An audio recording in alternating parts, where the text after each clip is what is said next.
Hello everyone. आज हम पढ़ेंगे गिरीश कर्नाड जी के बारे में। इनका जन्म 19 मई 1938 में हुआ था।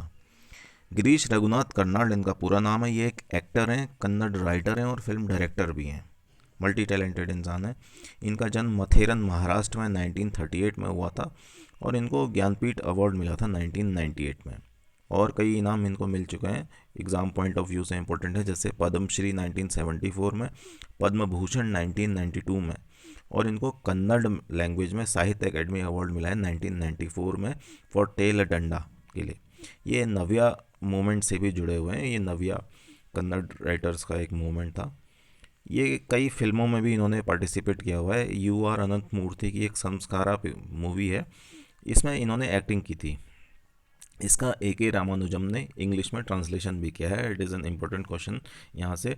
और इसमें है क्या, ये अपर कास्ट बॉय की एक कहानी है जो कि एक लोअर कास्ट गर्ल से शादी करता है और वो मर जाता है। और जो वो लेडी है उसको वो 16 संस्कार जो होते हैं व्यक्ति के करने के लिए, उसको बड़ी कष्ट आते हैं इसमें। और इट इज़ अ सेटायर, कम जो हमारा समाज है उस पर एक व्यंग है, जो कास्ट सिस्टम है उस पर। और एक अनदर फिल्म है वाम वृक्षा, इसमें कन्नड़ ने इसमें भी एक्टिंग किया था। और ये जो फिल्म है ये लेजेंडरी कन्नड़ फिल्म मेकर बीवी करंथ ने डायरेक्ट की थी। एक और मूवी है उत्सव, शेखर सुमन की ये मूवी है। इसमें इन्होंने इसके स्क्रिप्ट लिखा था और इसका साथ ही इन्होंने डायरेक्शन भी किया था। शेखर सुमन को इस फिल्म के लिए फिल्म फेयर अवार्ड मिला था।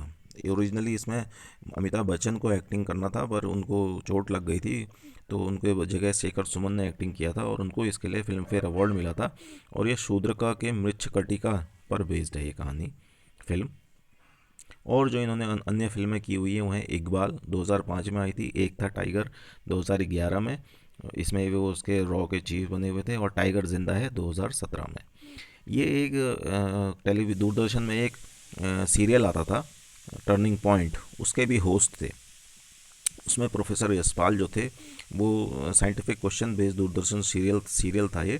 तो उसमें प्रोफेसर यशपाल जो थे उन क्वेश्चंस के आंसर करते थे, जैसे आसमान नीला क्यों है, इस प्रकार के जो क्वेश्चंस हैं साइंटिफिक बेस्ड, साइंस ओरिजिन है जिन क्वेश्चंस का, उस तरीके के क्वेश्चंस को आंसर करते थे प्रोफेसर यशपाल, और उसको होस्ट श्री कर्नाड करते थे।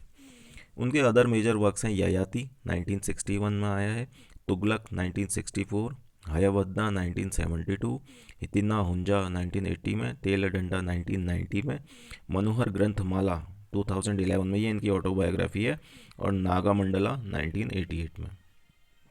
अब देखिए ययाति 1961 में आया था इनका। इसके लिए इन्हें मैसूर स्टेट अवार्ड मिला है 1962 में। ये इनका पहला जो प्ले इन्होंने लिखा था वो है ये, और ये महाभारत के एक पर्व पर आधारित है। ययाति के जो एंसेस्टर हैं वो क्या हैं, पांडव हैं। और उसको एक श्राप मिला था क्योंकि वो बहुत इन्फिडल है, लॉयल नहीं है अपनी वाइफ के प्रति, तो उसको पहले ही बूढ़े होने का श्राप उसके जो फादर इन लॉ हैं, ससुर हैं शुक्राचार्य, वो दे देते हैं। अब ययाति को इस श्राप से मुक्ति तभी मिल सकती है जब कोई अपनी जवानी उसके बदले में एक्सचेंज करेगा। अब यहाँ पर डायलेमा वहाँ पर उत्पन्न हो जाता है जब कोई तैयार नहीं होता है और केवल उसका लड़का तैयार होता है, कि वो अपना यूथ उसको देने के लिए तैयार है, जिससे कि वो बूढ़ा होना, मरना, मृत्यु उसकी टल जाए। अब यहाँ पर क्या है, डायलेमा हो जाता है कि उसका सन है, उसकी वाइफ है। अब वो उसको अपनी यूथ देगा तो वो बदले में बूढ़ा हो जाएगा। इस प्रकार की इसमें स्टोरी है ययाति में। दूसरा इनका इम्पोर्टेंट वर्क है तुगलक, ये 1964 में आया था, और ये हिस्टोरिकल साइकोलॉजिकल नावल है। ये तुगलक के जो एक प्रशासक के रूप में जो उसके आंतरिक मनोवैज्ञानिक कॉन्फ्लिक्ट्स थे उनको दिखाता है। इसमें दो इम्पोर्टेंट करेक्टर हैं, नजीब और बर्नी। नजीब उसका मंत्री है और वो वहाँ का, ये जो है वो तुगलक के हेड को, उसके मस्तिष्क को रिप्रेजेंट करता है, और बर्नी जो है वो हिस्टोरियन है, वो उसके क्या है, हार्ट को रिप्रेजेंट करता है। अनदर इम्पोर्टेंट वर्क इनका है हयावदना, 1972 में आया था। तो इसमें भगवत क्या है, एक स्टेज टेलर है, ये कहानी सुना रहा है दो लोगों की, देवदत्त, देवदत्त का मतलब मैन ऑफ माइंड, और कपिल जो कि क्या है, मैन ऑफ बॉडी है। तो हयावदना का क्या है, हेड जो है वो ह्यूमन का है और बॉडी जो है वो हॉर्स की है। हयावदना की जो मदर है वो एक राजकुमारी थी, और वो एक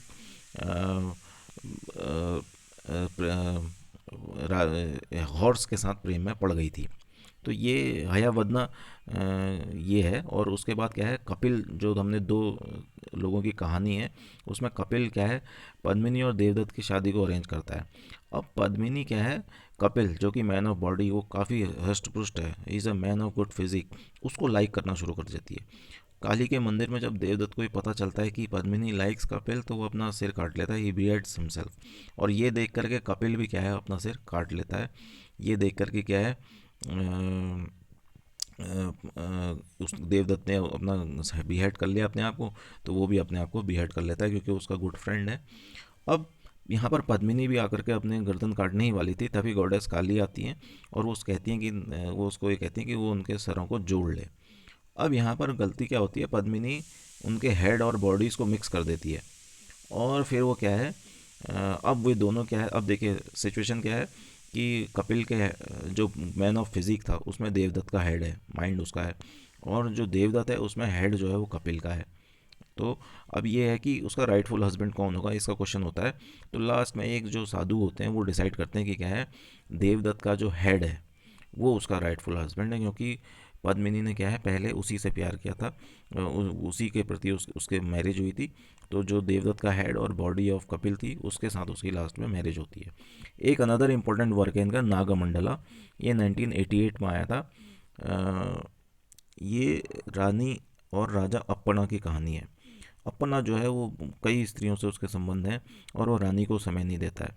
तो रानी क्या करती है, mid summer night dream Shakespeare का जो वर्क है उसकी जैसी कहानी है इसकी, वो उसके दूध में क्या है, एक जड़ी बूटी मिला देती है जिससे कि वो उसको प्यार करेगा। पर गलती से ये दूध जो है वो एक नाग के बिल में चले जाता है, और नाग क्या करता है, उस दूध को पी लेता है।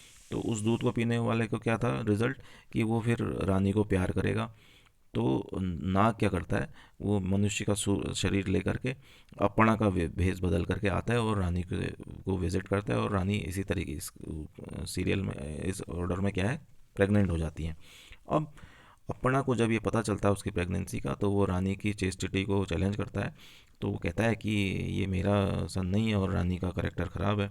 तो पंचायत बैठती है वहाँ पर। तो पंचायत एक शर्त रखती है कि तुम सांप के बिल में हाथ डालो और कसम खाओ कि मैंने राजा को और इस नाग के, क्योंकि अंदर बिल में कौन था, नाग, तो मैंने राजा को और इस नाग के सिवा किसी को नहीं छुआ है। तो ये वहाँ पर शर्त थी। तो रानी ऐसा ही करती है, उनका एक रिवाज था, और जो झूठ बोलता था सांप उसको काट लेता था। अब हुआ क्या था, रानी ने तो वाकई में नाग अपर्णा के रूप में आता था, उसको टच किया था, और राजा को, तो वो कसम खाती कि मैंने इस नाग को और राजा को टच नहीं किया, के अलावा किसी और को टच नहीं किया है। तो नाग उसको नहीं काटता है। तो पंचायत क्या है, मान लेती है कि क्या है, रानी इज़ करेक्ट। पर राजा को तो शक था, तो वो उसका पीछा करता है, देखता है क्या हो रहा है, और लास्ट में पता चलता है उसको कि नाग ये सब कर रहा है, और लास्ट में नाग इस तरीके से मारा जाता है। सो नागमंडला में मल्टीपल नैरेटिव और मैजिकल रियलिज्म है, इसके बारे में मैं अलग से बताऊंगा। So this was about Girish Karnad. Thank you.